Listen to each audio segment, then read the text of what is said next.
ಹಾಗೆ ವಿದ್ಯಾರ್ಥಿಗಳೇ, ಎರಡು ಬಿಂದುಗಳನ್ನು ಸೇರಿಸುವ ರೇಖಾಖಂಡವು ಅದರ ಒಂದೇ ಬದಿಯಲ್ಲಿರುವ ಎರಡು ಬಿಂದುಗಳಲ್ಲಿ ಸಮನಾದ ಕೋನಗಳನ್ನು ಏರ್ಪಡಿಸಿದರೆ ಆ 4 ಬಿಂದುಗಳು ವೃತ್ತದ ಮೇಲಿರುತ್ತದೆ. ಹೀಗೆ ಆ ವೃತ್ತದ ಮೇಲಿರುವಂಥ ಆ 4 ಬಿಂದುಗಳನ್ನು ಚಕ್ರೀಯ ಚತುರ್ಭುಜ ಎಂದು ಕರೆಯುತ್ತೇವೆ. ಹಾಗಾದರೆ ಒಂದು ಚಕ್ರೀಯ ಚತುರ್ಭುಜದ ಅಭಿಮುಖ ಕೋನಗಳ ಮೊತ್ತ 180 ಡಿಗ್ರಿ ಆಗಿರುತ್ತದೆ. ಒಂದು ಚತುರ್ಭುಜದ ಒಂದು ಜೊತೆ ಅಭಿಮುಖ ಕೋನಗಳ ಮೊತ್ತ 180 ಡಿಗ್ರಿ ಆದರೆ ಆ ಚತುರ್ಭುಜವು ಚಕ್ರೀಯ ಚತುರ್ಭುಜವಾಗಿರುತ್ತದೆ ಎಂಬುದನ್ನು ಈಗಾಗಲೇ 9ನೇ ತರಗತಿಯಲ್ಲಿ ಚಿತ್ರ ರಚಿಸುವುದರ ಮೂಲಕ ಸ್ಪಷ್ಟವಾಗಿ ತಿಳಿದಿದ್ದೀರಿ ವಿದ್ಯಾರ್ಥಿಗಳೇ. ಹಾಗೆ ವಿದ್ಯಾರ್ಥಿಗಳೇ, ಈಗ ನಾವು 10ನೇ ತರಗತಿಗೆ ಸಂಬಂಧಪಟ್ಟಂಥ ವೃತ್ತಗಳ ಬಗ್ಗೆ ತಿಳಿಯೋಣ. ಈಗಾಗಲೇ 3 ವೃತ್ತಗಳನ್ನು ಕೊಡಲಾಗಿದೆ. ಈ 3 ವೃತ್ತಗಳನ್ನು ಎ ವೃತ್ತಕೇಂದ್ರ, ಬಿ ವೃತ್ತಕೇಂದ್ರ ಮತ್ತು ಸಿ ವೃತ್ತಕೇಂದ್ರ. ಹಾಗಾದರೆ ಈ 3 ವೃತ್ತಗಳಿಂದ ನಾವು ಏನು ಗಮನಿಸ್ತಾ ಇದ್ದೀವಿ? ಛೇದಕವಲ್ಲದ ರೇಖೆಯು ವೃತ್ತದೊಂದಿಗೆ ಯಾವುದೇ ಸಾಮಾನ್ಯ ಬಿಂದುವನ್ನು ಹೊಂದಿರುವುದಿಲ್ಲ. ಎ ಕೇಂದ್ರವಿರುವ ವೃತ್ತಕ್ಕೆ ಪಿ ಕ್ಯೂ ಒಂದು ಛೇದಕವಲ್ಲದ ರೇಖೆಯಾಗಿದೆ ಎಂದು ಸ್ಪಷ್ಟವಾಗಿ ಚಿತ್ರದ ಮೂಲಕ ತಿಳಿಯಬಹುದು. ಹಾಗೆ ವಿದ್ಯಾರ್ಥಿಗಳೇ, ಛೇದಿಸುವ ರೇಖೆಯು ವೃತ್ತದೊಂದಿಗೆ 2 ಸಾಮಾನ್ಯ ಬಿಂದುಗಳನ್ನು ಹೊಂದಿರುತ್ತದೆ. ನೋಡಿ, ಇಲ್ಲಿ ಬಿ ಕೇಂದ್ರವಿರುವ ವೃತ್ತಕ್ಕೆ ಪಿ ಕ್ಯೂ ರೇಖೆ ಏನಾಗಿದೆ ಅಂದರೆ ಒಂದು ಛೇದಕವಾಗಿದೆ. ಅದು ವೃತ್ತದೊಂದಿಗೆ ಎಂ ಮತ್ತು ಎನ್ ಸಾಮಾನ್ಯ ಬಿಂದುಗಳನ್ನು ಹೊಂದಿದೆ ಎಂದು ಅರ್ಥೈಸಿಕೊಳ್ಳಬಹುದು. ಅದೇ ರೀತಿಯಾಗಿ ಸ್ಪರ್ಶಕ ರೇಖೆಯು ವೃತ್ತದೊಂದಿಗೆ ಒಂದೇ ಒಂದು ಸಾಮಾನ್ಯ ಬಿಂದುವನ್ನು ಹೊಂದಿರುತ್ತದೆ. ಹಾಗಾದರೆ ಸಿ ಹೊಂದಿರುವಂಥ ಒಂದು ವೃತ್ತಕೇಂದ್ರ ಹೊಂದಿರುವಂಥ ಪಿ ಕ್ಯೂ ರೇಖೆಯನ್ನು ನಾವು ಓ ಸ್ಪರ್ಶ ಬಿಂದುವಿನ ಮೂಲಕ ಆ ಸ್ಪರ್ಶಕ ರೇಖೆಯನ್ನು ತಿಳಿಯಬಹುದು. ಕೇಂದ್ರವಿರುವ ವೃತ್ತಕ್ಕೆ ಪಿ ಕ್ಯೂ ಒಂದು ಸ್ಪರ್ಶಕವಾಗಿದೆ. ಅದು ವೃತ್ತವನ್ನು ಓ ಬಿಂದುವಿನಲ್ಲಿ ಸ್ಪರ್ಶಿಸುತ್ತದೆ. ಹೀಗೆ ಸ್ಪರ್ಶಕ ರೇಖೆಯು ವೃತ್ತದೊಂದಿಗೆ ಒಂದೇ ಒಂದು ಸಾಮಾನ್ಯ ಬಿಂದುವನ್ನು ಹೊಂದಿರುತ್ತದೆ. ಹಾಗಾದರೆ ಸಿ ಕೇಂದ್ರವಿರುವ ವೃತ್ತಕ್ಕೆ ಪಿ ಕ್ಯೂ ಒಂದು ಸ್ಪರ್ಶಕವಾಗಿರುವುದರಿಂದ ಅದನ್ನು ಸ್ಪರ್ಶ ಬಿಂದು ಎಂದು ಕೂಡ ಕರೆಯಬಹುದು. ಹಾಗಾದರೆ ಈ ಅಧ್ಯಾಯದಲ್ಲಿ ನಾವು ಏನು ತಿಳಿತಾ ಇದ್ದೇವೆ ಅಂದರೆ 2 ಪ್ರಮೇಯಗಳನ್ನು ಸ್ಪಷ್ಟವಾಗಿ ಅರ್ಥೈಸಿಕೊಳ್ಳುತ್ತೇವೆ ವಿದ್ಯಾರ್ಥಿಗಳೇ. ಪ್ರಮೇಯ 4.1, ವೃತ್ತದ ಮೇಲಿನ ಯಾವುದೇ ಬಿಂದುವಿನಲ್ಲಿ ಎಳೆದ ಸ್ಪರ್ಶಕವು ಸ್ಪರ್ಶ ಬಿಂದುವಿನಲ್ಲಿ ಎಳೆದ ತ್ರಿಜ್ಯಕ್ಕೆ ಏನಾಗಿರುತ್ತದೆ? ಲಂಬವಾಗಿರುತ್ತದೆ. ಹಾಗಾದರೆ ಇದನ್ನು ನಾವು ಸ್ಪಷ್ಟವಾಗಿ ಈ ಪ್ರಮೇಯವನ್ನು ಚಿತ್ರದ ಮೂಲಕ ತಿಳಿಯೋಣ. ಹೇಳಿಕೆ ತಕ್ಕ ಹಾಗೆ ಓ ಒಂದು ವೃತ್ತಕೇಂದ್ರ, ಪಿ ಬಿಂದುವಿನಲ್ಲಿ ನಾವು XY ಒಂದು ಸ್ಪರ್ಶಕವನ್ನು ಎಳೆಯಲಾಗಿದೆ. ಹಾಗಾದರೆ XY ಇದು ಒಂದು ವೃತ್ತದ ಪಾದರೇಖೆ ಅಂತ ಹೇಳಬಹುದು, ಸ್ಪರ್ಶಕ ರೇಖೆ.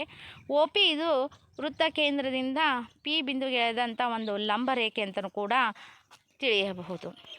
ಹಾಗಾದರೆ ದತ್ತ ಓ ವೃತ್ತ ಕೇಂದ್ರ ಪಿ ಬಿಂದುವಿನಲ್ಲಿ XY ಒಂದು ಸ್ಪರ್ಶಕವಾಗಿದೆ. ಸಾಧನೀಯ ಒ ಪಿ ಲಂಬ XY ಏನಂತ ಸಾಧಿಸಬೇಕಾಗಿದೆ? ನಾವು ವೃತ್ತ ಕೇಂದ್ರದಿಂದ ಎಳೆದ ತ್ರಿಜ್ಯವು ಸ್ಪರ್ಶಕಕ್ಕೆ ಲಂಬವಾಗಿರುತ್ತದೆ ಎಂದು ಸಾಧಿಸಬೇಕಾಗಿರುವುದರಿಂದ ಒ ಪಿ ಲಂಬ XY.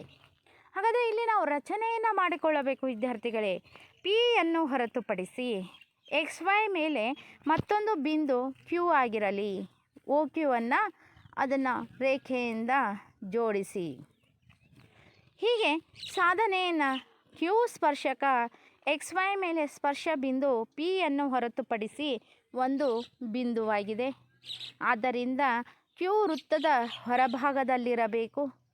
ವೃತ್ತ ಸ್ಪರ್ಶಕವು ವೃತ್ತದೊಂದಿಗೆ ಒಂದೇ ಒಂದು ಸಾಮಾನ್ಯ ಬಿಂದುವನ್ನು ಹೊಂದಿರುತ್ತದೆ. ಆದ್ದರಿಂದ ಒ ಕ್ಯೂ ವೃತ್ತವನ್ನು ಆರ್ ಬಿಂದುವಿನಲ್ಲಿ ಛೇದಿಸಲಿ. ನೋಡಿರಿ, ಒ ಕ್ಯೂ ವೃತ್ತ ಏನಿದೆಯಲ್ಲ ಆರ್ ಬಿಂದುವಿನಲ್ಲಿ ಛೇದಿಸಲಿ. ಹಾಗೆ ವಿದ್ಯಾರ್ಥಿಗಳೇ, ಒ ಪಿ ಓ ಆರ್ ಏನಾಗಿರುತ್ತದೆ? ಒಂದೇ ವೃತ್ತದ ತ್ರಿಜ್ಯಗಳಾಗಿರುತ್ತವೆ. ಹಾಗೆ ವಿದ್ಯಾರ್ಥಿಗಳೇ, O Q O R plus R Q ಅಂದರೆ ನಮಗೆ ಒ ಕ್ಯೂ ರೇಖೆ ದೊರೆಯುತ್ತದೆ. O Q is greater than O R. O ಆರ್ಗಿಂತ ಒ ಕ್ಯೂ ರೇಖೆಯನ್ನು ದೊಡ್ಡದಾಗಿರುತ್ತದೆ.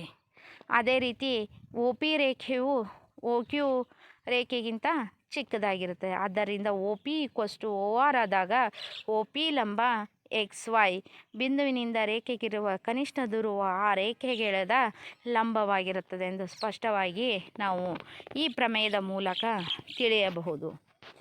ಆದ್ದರಿಂದ ಈ ಮೇಲಿನ ಪ್ರಮೇಯದಿಂದ ವೃತ್ತದ ಮೇಲಿನ ಯಾವುದೇ ಒಂದು ಬಿಂದುವಿನಲ್ಲಿ ಒಂದೇ ಒಂದು ಸ್ಪರ್ಶಕವನ್ನು ಎಳೆಯಬಹುದು ಎಂದು ತೀರ್ಮಾನಿಸಬಹುದು. ವಿದ್ಯಾರ್ಥಿಗಳೇ, ಸ್ಪರ್ಶ ಬಿಂದುವಿನಲ್ಲಿ ತ್ರಿಜ್ಯವು ಹೊಂದಿರುವ ರೇಖೆಯನ್ನು ಕೆಲವು ಸಲ ಒಂದು ಬಿಂದುವಿನ ಲಂಬಕ ಎಂದು ಕರೆಯುತ್ತೇವೆ.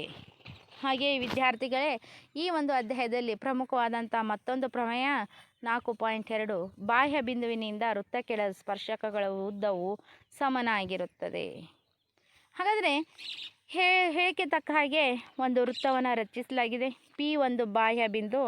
ಆ ಬಾಹ್ಯ ಬಿಂದುವಿನಿಂದ ಎರಡು ಸ್ಪರ್ಶಕಗಳನ್ನು ಎಳೆಯಲಾಗುವುದು. ಆ ಬಾಹ್ಯ ಬಿಂದುವಿನಿಂದ ಎಳೆದಂಥ ಸ್ಪರ್ಶಕಗಳು PQ ಮತ್ತು PR ಆಗಿರಲಿ. ಹೇಳಿಕೆ ತಕ್ಕ ಹಾಗೆ ದತ್ತವನ್ನು ಬರೆದುಕೊಳ್ಬೇಕು. ಓ ವೃತ್ತ ಕೇಂದ್ರ P ಬಾಹ್ಯ ಬಿಂದು, PQ ಮತ್ತು PRಗಳು ಬಾಹ್ಯ ಬಿಂದುವಿನಿಂದ P ಬಿಂದುವಿನಿಂದ ಎಳೆದಂಥ ವೃತ್ತಕ್ಕೆ ಸ್ಪರ್ಶಕಗಳು. OP, OQ, ORಗಳನ್ನು ಸೇರಿಸಲಾಗಿದೆ. ಸಾಧನೀಯ PQಗೆ ಸಮ PR ಸ್ಪರ್ಶಕಗಳು ಒಂದೊಂದೊಂದು ಸಮನಾಗಿರುತ್ತವೆ ಎಂದು ಸಾಧಿಸಬೇಕಾಗಿದೆ. ಸಾಧನೆ: ಒಂದು ಲಂಬಕೋನ ತ್ರಿಭುಜ OQP ಮತ್ತೊಂದು ORPಗಳಲ್ಲಿ OQP ಮತ್ತು ORPಗಳಲ್ಲಿ OQ ಮತ್ತು OR ಒಂದೇ ವೃತ್ತದ ತ್ರಿಜ್ಯಗಳು. OP ಸಾಮಾನ್ಯ ಬಾಹು ಆಗಿರುತ್ತದೆ ಆ ಎರಡೂ ತ್ರಿಭುಜಗಳಿಗೆ. ಆದ್ದರಿಂದ ತ್ರಿಭುಜ OQP ಸರ್ವಸಮ ತ್ರಿಭುಜ ORP. ಲಂಬ ವಿಕರ್ಣ ಬಾಹು ಸರ್ವಸಮ ಸಿದ್ಧಾಂತಗಳನ್ನು ನಾವು ತಿಳಿದುಕೊಂಡರೆ ಇದನ್ನು ಸ್ಪಷ್ಟವಾಗಿ ಸಾಧಿಸಬಹುದು. ಎರಡು ಲಂಬಕೋನ ತ್ರಿಭುಜಗಳ ವಿಕರ್ಣವು ಮತ್ತು ಲಂಬಕೋನವು ಪರಸ್ಪರ ಸಮವಾಗಿದ್ದರೆ ಲಂಬ ವಿಕರ್ಣ ಬಾಹು ಸಿದ್ಧಾಂತವನ್ನು ರೂಪಿಸಬಹುದು. ಅದೇ ರೀತಿಯಾಗಿ PQ ಸಮ PR ಸರ್ವಸಮ ತ್ರಿಭುಜಗಳ ಅನುರೂಪ ಬಾಹುಗಳು ಯಾವಾಗಲೂ ಸಮನಾಗಿರುತ್ತವೆ ಎಂದು ಈ ಪ್ರಮೇಯವನ್ನು ತಿಳಿಯಬಹುದು ವಿದ್ಯಾರ್ಥಿಗಳೇ. ಅದೇ ರೀತಿಯಾಗಿ 4.3 ಎಳೆದಂಥ ಒಂದು ಬಿಂದುವಿನಿಂದ ವೃತ್ತದ ಮೇಲಿನ ಬಿಂದುವಿಗೆ ಎಳೆದ ಸ್ಪರ್ಶಕಗಳ ಸಂಖ್ಯೆಯ ಬಗ್ಗೆ ತಿಳಿದುಕೊಳ್ಳಬಹುದು. ಪ್ರಕರಣ 1, ವೃತ್ತದ ಒಳಗಿನ ಬಿಂದುವಿನ ಮೂಲಕ ವೃತ್ತಕ್ಕೆ ಸ್ಪರ್ಶಕವನ್ನು ಎಳೆಯಲು ಸಾಧ್ಯವಿಲ್ಲ. ಅದೇ ರೀತಿಯಾಗಿ ಪ್ರಕರಣ 2, ವೃತ್ತದ ಮೇಲಿನ ಒಂದು ಬಿಂದುವಿನಲ್ಲಿ ವೃತ್ತಕ್ಕೆ ಒಂದೇ ಒಂದು ಸ್ಪರ್ಶಕ ಮಾತ್ರ ಎಳೆಯಬಹುದು. ಅದೇ ರೀತಿಯಾಗಿ ಮತ್ತೊಂದು ಪ್ರಕರಣ, ವೃತ್ತಕ್ಕೆ ಬಾಹ್ಯ ಬಿಂದುವಿನಿಂದ ನಿರ್ದಿಷ್ಟವಾಗಿ ಎರಡು ಸ್ಪರ್ಶಕಗಳನ್ನು ಎಳೆಯಬಹುದು ವಿದ್ಯಾರ್ಥಿಗಳೇ. ಹಾಗೆ ವಿದ್ಯಾರ್ಥಿಗಳೇ, ಮುಂದಿನ ಒಂದು ಹಂತದಲ್ಲಿ ನಾವು ಏನು ಮಾಡಬಹುದು ಎಂದರೆ ಸಮಸ್ಯೆಗಳ ಬಗ್ಗೆ ತಿಳಿತಾ ಹೋಗಬಹುದು ವಿದ್ಯಾರ್ಥಿಗಳೇ. ಈ ಸಮಸ್ಯೆಗಳನ್ನು ನೀವು ಒಂದು ಪುಸ್ತಕದಲ್ಲಿ ಬರೆದಿಟ್ಕೊಂಡು ಮೇಲಿಂದ ಮೇಲೆ ಇವುಗಳನ್ನು ರೂಢಿ ಮಾಡಿಕೊಳ್ಳಿ ವಿದ್ಯಾರ್ಥಿಗಳೇ.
ಈ ಪ್ರಶ್ನೆಯು ಪರೀಕ್ಷೆಗೆ ಪ್ರಮುಖವಾಗಿರುತ್ತದೆ.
ವಿದ್ಯಾರ್ಥಿಗಳೇ, ಈ ಸಮಸ್ಯೆಯು ಕೂಡ ಪ್ರಮುಖವಾದದ್ದು.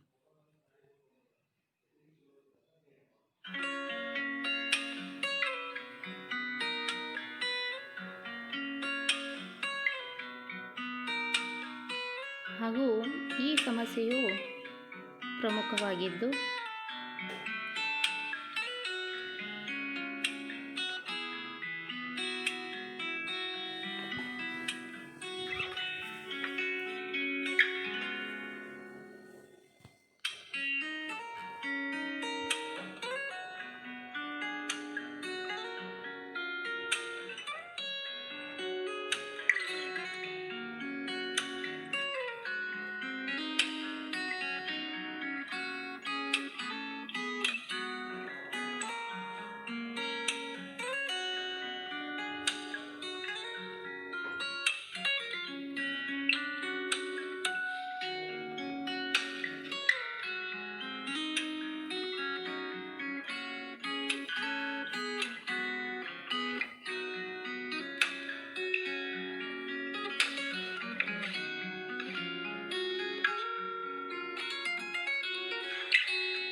ವಿದ್ಯಾರ್ಥಿಗಳೇ, ಎಲ್ಲದಕ್ಕೂ ಪ್ರಮುಖವಾದ ಸಮಸ್ಯೆ. ಈ ಸಮಸ್ಯೆಯನ್ನು ಸರಿಯಾಗಿ ಅರಿತುಕೊಂಡು ಬಿಡಿಸಿ ಹಾಗೂ ಮೇಲಿಂದ ಮೇಲೆ ಇದನ್ನು ರೂಢಿಸಿಕೊಳ್ಳಿ.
ಧನ್ಯವಾದ.